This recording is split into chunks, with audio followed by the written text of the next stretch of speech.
안녕하십니까, 레필입니다. 6월 8일이고요 2차전지 관련 종목들을 보도록 하겠습니다.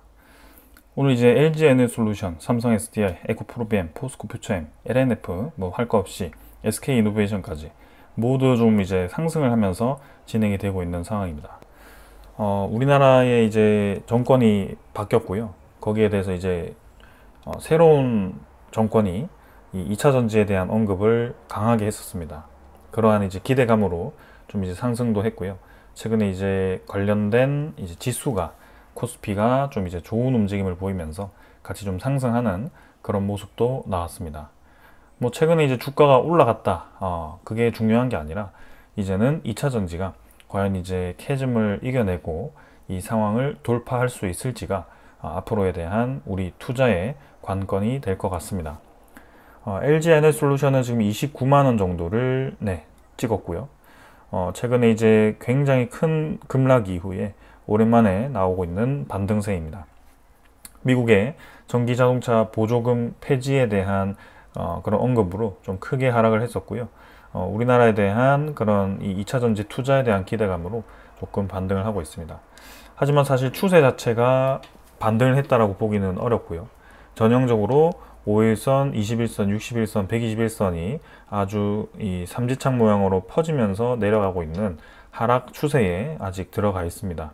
그래서 아직까지는 2차 전지 관련 종목들이 힘을 본격적으로 받지는 않고 있다. 삼성 SDI도 지금 아직 유상증자 이슈에 들어가 있고요. 주식 추가 상장이 6월 13일 날 진행이 되기 때문에 아직 이제 삼성 SDI는 그 유통 물량이 풀리지 않았습니다. 그래서 추가적인 이제 상장이 일어나고 나서 그 유상증자에 대한 물량이 일부 이제 나오고 나서 새로 이제 자리를 잡고 좀 움직이는 그런 모습이 나와야 될 것 같고요. 유상증자 자체는 성공적으로 진행이 되었기 때문에 향후 이제 그 투자금을 가지고 어떻게 운용하는지에 따라서 삼성 SDI도 주가에 대한 반등을 기대해 볼 수 있을 것 같습니다. 그리고 에코프로비엠도 지금 96,000원까지 반등을 한 상황이고요. 확실히 최근 다른 종목 대비해서는 에코프로비엠이 저점 대비해서는 좀 더 강하게 반등을 하는 모습이었습니다. 하지만 마찬가지입니다. 전부 다 장기적인 이평선들은 내려가고 있는 추세이기 때문에 아직 반등을 본격적으로 시작했다라고 보기는 어렵고 단기간에 대한 기대감으로 좀 전체적으로 올라갔다라는 그런 느낌이 강합니다. 포스코 퓨처엠도 마찬가지입니다. 포스코 퓨처엠은 아직 유상증자에 대한 초기 단계이기 때문에 유상증자에 대한 그 가격도 지금 결정이 됐나요? 아직 아마 안 됐을 것 같은데요. 산술 평균에 의한 유상증자 최종 결정 가격이 결정되고 나서 청약을 시작할 거고요. 그 청량률이 뭐 당연히 100% 이상이 될 것 같습니다. 앞으로에 대한 2차 전지에 대한 시장 기대감은 여전하기 때문에 그런 이제 청약률은 뭐 크게 걱정은 없을 것 같고요. 마찬가지입니다. 삼성 SDI처럼 실제 이제 유상증자가 되고 유상증자 물량이 풀리고 나서 움직임을 봐야 됩니다. LNF는 56,000원이고요. 마찬가지 반등했는데 여전히 추세는 하락 중입니다. 이 종목은 KB증권에서 계속 이제 추천을 하고 있는 종목인데요. 일단 실적 개선에 대한 기대감 확실히 있습니다. LNF도 전체적으로 같이 2차 전지 테마와 함께 움직일 가능성이 크고요. LG화학은 뭐 직접적으로 이제 관련은 크게는 없지만 마찬가지 2차 전지와 같이 좀 움직이는 모습입니다. LG화학도 지금 고점 100만원 대비해서 20만원까지 떨어져 있는 상황이라 상당히 크게 하락해 있는 상황이다. SK 이노베이션은 SK온이 포함되어 있는 기업이지만 사실 이제 유가 관련된 그런 사업도 크기 때문에 조금 애매합니다. 그래서 SK온이 따로 이제 상장이 되어 있다면 투자를 하기 좋겠지만 사실 이제 배터리에 투자한다고 했을 때 이 이노베이션 주식을 투자하기에는 조금 애매한 부분이 있다. 그리고 에코프로는 마찬가지 에코프로 BM 쪽과 같은 쪽이고요. 지주사이기 때문에 일단 워낙 이것도 많이 떨어졌습니다. 10배 가까이 지금 떨어져 있는 상황이기 때문에 같이 지켜볼 만하다. 요거는 MSCI에서 편출이 되었죠. 그래서 편출된 만큼 다시 2차 전지가 관심을 받을 때 다시 편입이 될 수도 있습니다. 그런 면에서 또 이제 이 실적에 대한 개선과 그 다음에 외국인 투자자에 대한 수급 유입이 또 기대될 수 있는 부분이기 때문에 아주 장기적으로 봤을 때는 다들 지금 가격대는 굉장히 매력적인 상태이다라고 볼 수가 있겠습니다. 자, 뭐 근데 주식은 차트만 가지고 투자를 하는 게 아니죠. 당연히 이제 산업에 대한 흐름을 좀 봐야 되는 상황이고, 이때도 사실 반등을 좀 하나 싶었지만, 그때가 진짜 저점이 아니었습니다. 그래서 전체적인 흐름 자체가 개선이 되어야만이 이런 주식들도 같이, 기업들도 같이 성장하면서 반등을 하기 때문에 그 부분을 같이 한번 좀 살펴보도록 하겠습니다.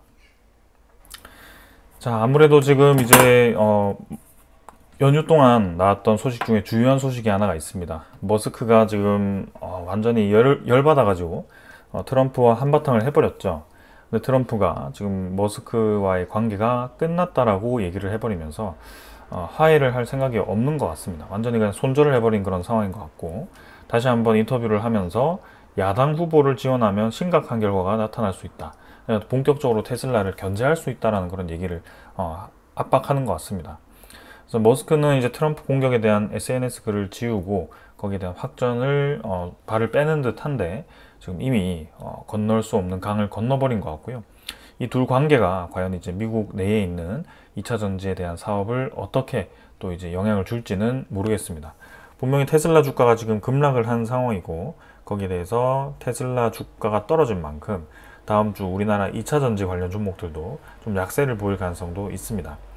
트럼프가 이제 보조금 폐지를 이제 계속 얘기를 했고, 전기차에 대한 보조금이 빠르게 이제 폐지가 될 겁니다. 그러면서 이제 친환경 에너지에 대한 계속 압박을 가하고 있고요. 머스크가 그런 부분을 지금 계속 이상하게 보고 있는 거죠. 미국 전체에 이제 부채가 많은데 그거를 계속 친환경 에너지를 폐지해서 채우려고 하다 보니까 굉장히 지금 머스크에도 전기차 사업에 타격을 줄 수밖에 없는 상황입니다. 자, 그래서 이런 부분이 지금 이렇게 흔들리고 있는 부분인데, 향후 이제 둘 간의 관계가 어떻게 되는지, 그리고 계속 설전을 벌이면서 이제 전기차에 대한 직접적인 제재를 가할 것인지, 그런 것들도 좀 주목해 볼 만한 상황입니다.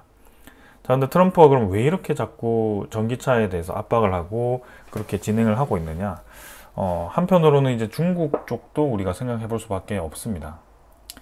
자, 우리가 중국 전기차 하면 정말 잘 나가는 거라고 생각을 하고 있고, 전 세계가 지금 중국에 대한 2차 전지와 전기차로 지금 뒤덮여 있다라고 생각을 하고 있는데요. 자, 근데 거기에는 좀 이면이 있습니다. 중국이 그만큼 많은 이 전기차를 생산했고 2차 전지를 생산해서 전 세계에 뿌렸다라고 하면 될 것 같고, 그렇게 이제 중국에 대한 제품들이 경쟁력을 얻은 데 있어서는 뭐 기술도 많이 따라온 데 있겠지만 가장 중요한 건 가격이었습니다. 너무나도 싸기 때문이죠. 그럼 중국은 왜 이렇게 싸게 만들 수 있는 것이냐? 결국에는 이 중국에 대한 생산, 그죠? 2차 전지에 대한 생산이 전 세계보다 너무 많다. 2차 전기 자동차도 너무 많다라는 거죠. 그래서 본인들이 다 생산해 놓고 나오니까 이제 수요는 부족하고 생산 제품들이 계속 재고가 쌓이다 보니 이거를 재고 떨이를 해야 되는데, 그러다 보니까 가격을 계속 떨어뜨릴 수밖에 없었던 겁니다. 그래서 다른 해외 국가들이 그 덤핑 제품을 받아주는 순간 중국에 대한 그런 디플레이션 위기를 본인들이 이제 받아주는 거고, 뭐 본인들은 이제 가격을 다운시켜서 좋긴 하겠지만 그 싼 제품들이 쏟아져 들어왔을 때 각 국가들의 그 2차 전지 관련된 산업들, 그 경쟁 기업들이 이제 죽어버리는 그런 상황이 생기기 때문에 최근에는 그것을 막기 위해서 보호 무역을 하기 시작합니다. 그래서 관세를 때리죠. 들어오는 제품에 대해서 관세를 때려버리니까 이제 그럼 이 재고가 어떻게 되냐? 계속 쌓이고 그 재고가 해소되지 않으니까 이런 중국의 BYD 같은 1등의 전기차 기업이 흔들리기 시작합니다. 이 재정위기 얘기가 나왔고요. 할인을 강행하고 있다. 딜러사 폐업에 피해가 확산되고 있다는 소식이 들려왔습니다. 그래서 재고떨이에 대한 피해는 딜러사, 그러니까 4천만 원 하는 거를 그냥 뭐 2천만 원에 팔겠다 이렇게 얘기를 하는 거거든요. 최대 딜러사 첸천그룹이 잇따라 지점 폐쇄를 하고 있고, 이렇게 이제 BYD도 그렇고 지금 중국 내에 엄청나게 많은 그런 전기차 기업들이 서로 이제 치킨 게임을 시작할 겁니다. 그래서 서로 이제 죽이기를 하는 거죠. 그렇게 해서 이제 살아남는 기업만 이제 경쟁력을 갖추게 될 것입니다. 자, 그것이 지금 우리나라 이 전기차 기업들, 그 다음에 2차 전지 기업들에게 주는 시사가 뭐냐? 이 위기를 견디고 나면 어느 정도 이 중국의 2차 전지라든지 전기차에 대한 공급망이 축소가 되어 있을 가능성이 크다라고 볼 수가 있겠습니다. 그래서 계속 쏟아져 나오던 그런 제품들이 지금 전기차 캐즘으로 인해서 타격을 받기 시작했고, 그 제품들이 좀 이제 계속 쌓였을 때 나타나는 부작용들이 중국에서 발생이 시작되면 그동안 우리가 잘 버티던 2차 전지 기업들은 새로운 기회가 왔을 때, 새로운 시장의 그런 성장세가 왔을 때 또 기회를 얻을 수 있다는 것이 저의 생각입니다. 자, 그럼 그 새로운 성장세가 올 때까지 어떻게 버텨야 되느냐? 지금 일단은 2차 전지 관련 기업들은 미국 시장에서 이 전기차가 아닌 ESS에 대한 LFP 배터리를 공략을 하고 있습니다. 친환경 에너지를 좀 축소시키고 보조금을 폐지하고 있긴 하지만 사실상 2030년까지는 아직 보조금이 유지되는 것으로 최근에 이제 협의가 됐고요. LG 에너지 솔루션과 뭐 삼성 SDI 그런 기업들이 미국 내에서 이제 LFP 배터리를 생산하기 시작합니다. 그래서 이 태양광이라든지 풍력 같은 경우는 사실 원자력과 함께 지금 성장하고 있는 분야이기 때문에 그런 부분에 있어서 분명히 미국도 ESS가 많이 필요하게 되어 있습니다. 그래서 그런 면에서 지금 우리나라 기업들이 미국의 ESS 수요에 힘입어서 이제 공급을 하게 되었을 때 실적 개선에 대한 기대감을 가지고 있습니다. 그래서 최근에 IRA에 대한 보조금 폐지가 상당히 이슈가 컸는데, 다행히도 이슈가 그게 보조금 폐지는 아니고 보조금 유지가 되는데, 이제 전기차 구매에 대한 보조금이 조금 이제 없어지는 상황이기 때문에 최근에 타격을 좀 받았지만 확실히 ESS는 아직 괜찮은 것 같습니다. 자, 근데 우리나라만 이제 미국 내에서 ESS를 판매하느냐? 또 그렇지는 않습니다. 그래서 이 미국 내에도 지금 중국 기업이 들어가 있고요. 미 중국산 ESS 관세 부담 해결을 하기 위해서 하이티움이 지금 이제 미국 텍사스에다가 10기가와트시의 베스 공장을 BESS를 공장을 완공을 했습니다. 자, 그래서 지금 중국 하이티움이 지금 연간 10기가와트 규모의 배터리 에너지 저장 시스템 BESS라고 하네요. 공장을 완공했고 연말부터 본격 가동을 한다라고 합니다. 그래서 아마도 우리나라 기업들도 이 하이티움과 본격적인 경쟁을 시작할 것 같고요. 여기에 대해서 또 수익성 개선과 그다음에 이 시장에 대한 장악력을 또 서로 경쟁하면서 진행을 할 것 같습니다. 자, 저렇게 이제 미국 시장만 믿으면 우리나라 2차 전지에 대한 산업이 좀 불확실하다라고 생각할 수 있는데, 지금 최근에 우리나라에 대한 정권이 바뀌면서 이 2차 전지에 대한 산업에 힘을 실어주기 위한 내용들이 좀 많이 나왔습니다. 자, 그래서 새 이제 대통령이 2030년까지 전기차 보급률을 50%까지 달성하겠다라는 공약을 제시를 했었고, 캐즘을 조기 종식할 수 있다라는 그런 기대감까지 나왔습니다. 전기차 정책이 단순 판매가 아닌 국내 차 산업 생태계 선순환에 구축을 해야 된다라는 얘기를 하면서 국내 이제 전기차 산업에 대해서 다시 한번 힘을 실으려는 모습이고요. 지난해는 이제 신규 등록 자동차 중에 8.9%가 전기차였던 만큼 보급률이 그렇게 크진 않는데, 이거를 2030년까지 50%까지 늘리겠다라고 하는 것은 상당히 의의가 있는 것 같습니다. 그래서 우리나라의 대통령 임기가 한 5년이라고 봤을 때 2030년까지 지금 거의 근접하게 임기를 채울 가능성이 있기 때문에 지금 이 전기차에 대한 힘이 확실히 국내에서 좀 받을 수 있다라는 기대감도 좀 있고요. 그뿐만이 아니라 ESS 중심의 내수 수요처 확대가 또 기대된다라고 얘기가 나왔습니다. 그래서 수출이 지금 감소가 보이기 때문에 지금 우리나라 내부에서도 ESS에 대한 투자가 필요하다라고 얘기를 하고 있는 거고요. 이번 정권이 신재생에너지 쪽을 많이 밀어주는 만큼 거기에 대해서 이 ESS에 대한 산업이 필수적으로 붙을 수밖에 없습니다. 그래서 그 ESS가 지금 국내 산업의 생태계를 조성을 한다면 LG 에너지 솔루션이라든지 삼성 SDI, 뭐 SK온 이런 대기업들도 힘을 받을 거고, 그 밑에 양극재, 음극재 기업들도 같이 힘을 받으면서 또 이제 숨통을 트일 수 있는 그런 상황이 나올 수 있다라고 생각이 됩니다. 자, 그러면서 이 해외 시장들도 다시 전기차로 회복할 수 있는 그런 상황이 온다면 다시 한번 큰 2차 전지 그런 생태계가 형성이 되면서 이전에 우리가 보았던 성장세를 또 한번 경험해 볼 수 있지 않을까 그런 생각이 있습니다. 자, 그러면 그 시기가 언제쯤 될 것이냐? 지금 이제 미국 내에서는 계속해서 원유에 대한 가격을 다운시키기 위한 노력을 하고 있습니다. 트럼프 행정부가 물가를 안정화시키기 위해서 계속 이제 원유를 강조를 하고 있고요. 드릴 베이비가 무색해졌다, 미국이. 업계에선 셰일 붐이 끝나간다라는 얘기가 나오고 있습니다. 자, 이 원유 가격이 떨어진다는 것은 원유의 증산을 통해서 가격을 공급을 늘려서 가격을 떨어뜨린다라고 하는데, 사실상 최근에 미국의 이 경제 성장률 중에 하나는 미국 자체에서 이제 원유를 생산함으로써 그 셰일가스를 활용한 원유량을 늘려서 수익을 좀 많이 받습니다. 근데 그 원유 가격이 떨어지니까 셰일 붐이 끝나간다라는 이제 얘기가 나오기 시작했고, 이 굉장히 이제 모순적인 상황이 가고 있죠. 트럼프 자체는 원유 가격을 다운시켜서 인플레이션을 잡겠다라는 목표를 가지고 있었는데, 오히려 그게 본인이 추진하고 있는 드릴 베이비에 상당히 큰 타격을 줄 수 있다는 것이 보여지기 시작합니다. WTI의 손익분기점이 지금 65불이라고 하고요. 65불 밑으로 가게 되면 지금 이 원유 생산을 셰일가스를 통해서 하는 게 상당히 수익성이 떨어지고, 그럼 수익이 되지 않으니 그 시추라든지 수압 파쇄 업체가 줄도산할 수 있는 위기다라는 얘기가 나오기 시작합니다. 자, 그럼 원유 가격이 이렇게 셰일가스를 생산하는 기업들이 망하게 되면 다시 한번 치솟을 가능성이 큽니다.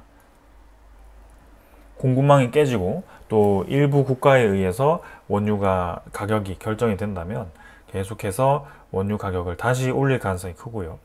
국제유가가 올라가면 또 이제 이 원유를 활용하는 자동차 이런 상황들이 또 가격이 올라가고 전기차에 대한 관심을 또 받을 수밖에 없을 겁니다. 그래서 이게 지금 전체가 계속 사이클을 돌고 있는 상황이기 때문에 전기차도 분명히 다시 한번 저는 기회가 올 거라고 생각을 하고 있고요. 유럽은 아직도 전기차에 대한 의무 보급을 실시하고 있는 만큼 미국에 대한 영향도가 커서 최근에 미국 쪽에 관심도가 높은데, 분명히 지금 미국 내에서도 뭔가 파열음이 들리기 시작하고 뭔가 문제가 생기고 있습니다. 그래서 이러한 움직임들이 향후 이제 어떻게 되는지 주시를 하면서 지금 우리나라는 내수 시장이 좀 살아나기 시작했고, 그 내수 시장과 그 다음에 미국 내의 ESS 시장을 좀 이제 기대를 하면서 실적 개선을 좀 하고, 향후 이제 장기적인 성장세는 이제 다시 한번 전기 자동차와 그 다음에 ESS의 보급이 훨씬 늘어나면서 성장을 하고, 그 다음에 지금 이 어려운 시장 속에서 중국 쪽에 쏟아져 있는 이 제품들이 결국에는 본인들에게 자충수가 되고 있는 상황이기 때문에 그런 중국의 경쟁 업체들이 좀 줄어들었을 때 우리나라에 또 기회가 될 수 있다라는 거. 그리고 이제 새로운 2차 전지가 들어갈 수 있는 분야, 휴머노이드 시장이 또 활발하게 형성이 되고 있는 만큼 그 부분이 향후 추가적인 성장에 대한 엔진이 될 수 있기 때문에 주목해 볼 만하다라고 생각이 됩니다. 자, 그래서 지금 진입 타이밍은 사실 제가 잡아드리지는 않고 있습니다. 주가에 대한 흐름은 아직 추세는 전환되지 않았기 때문에 추가적인 하락이 충분히 나올 수 있는 구간이다. 미국 시장이 흔들리면 같이 흔들릴 수밖에 없고요. 지금이야 좀 우리나라 증시가 분위기가 좋아 보이지만 사실 우리나라 경제도 아직 어렵고 전체적인 시장이 흔들리면 같이 떨어질 수밖에 없습니다. 그래서 조금 더 하방이 있다라고 생각하면서 계속 이제 모아가면 좋을 것 같고요.